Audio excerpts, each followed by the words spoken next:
In this presentation, we will take a look at multiple choice questions related to financial statement analysis, going through those questions and then practicing test-taking skills with them.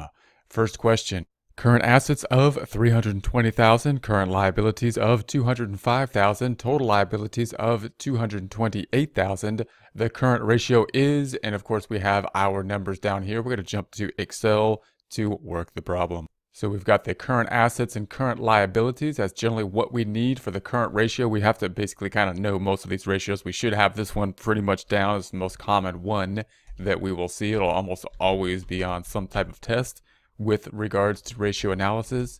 So we're going to have 320,000 current liabilities, or current assets. I should say current assets. And then we'll say current liabilities. Liabilities is going to be 205,000. And they have to give something else to kind of throw us off, because if there's only a few numbers, then those are the only two. And then the other one they have is total liabilities. That's going to be too much information. We don't need that. The goal there is to obviously confuse us with an added number.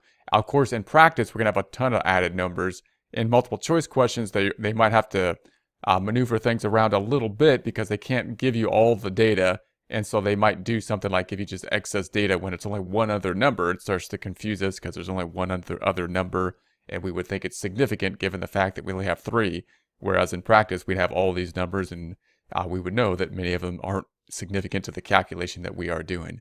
So just keep in mind, of course, multiple choice questions might throw in an added number. We're not taking a look at total liabilities. We're considering the current assets as compared to the current liabilities. Then we're going to do a division problem. This is going to be the ratio. So anytime it says a ratio, you're going to expect some type of division problem typically.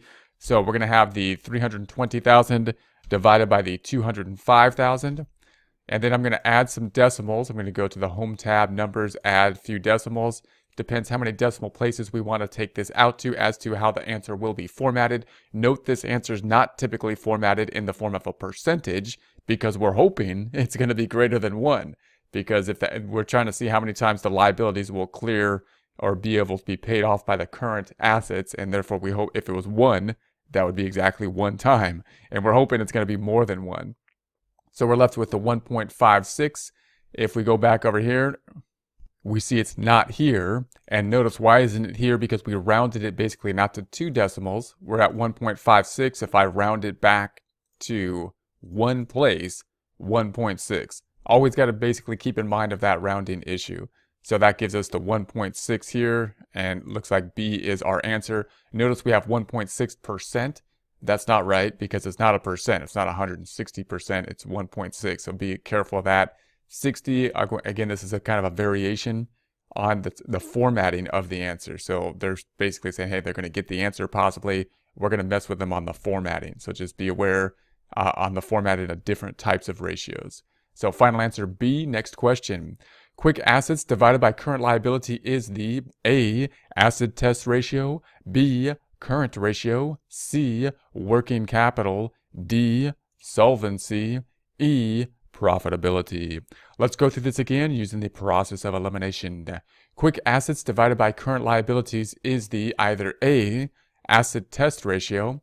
So that should sound familiar. It's one of our ratios. I'm going to keep that one. Next one says current ratios. And again, we've got quick assets, current liabilities are in it. So maybe we could think that would possibly it. C says working capital ratio. And that's actually not even which working capital is a subtraction problem. So the term ratio here seems unusual even for working capital. So I'm going to cross that one out. The next one says solvency ratio. Now this is a grouping of ratios. So, we could keep this one, and the profitability ratio also a grouping of ratios. So if we think about this question again, let's go through it again. Quick assets divided by current liabilities is the...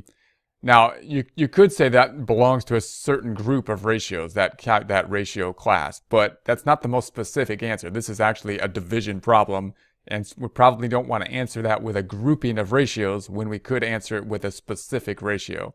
So I'm going to say it's not going to be these two items because those are groups of ratios. We're left with the acid test ratio, the current ratio. The difference between those two is in the numerator, either being current assets versus, in our case here, the acid ratios or the quick ratios or the quick assets, which are going to be in A. So A is the one we're looking for. That's the difference. The final answer, quick assets divided by current liabilities, is the A acid test ratio.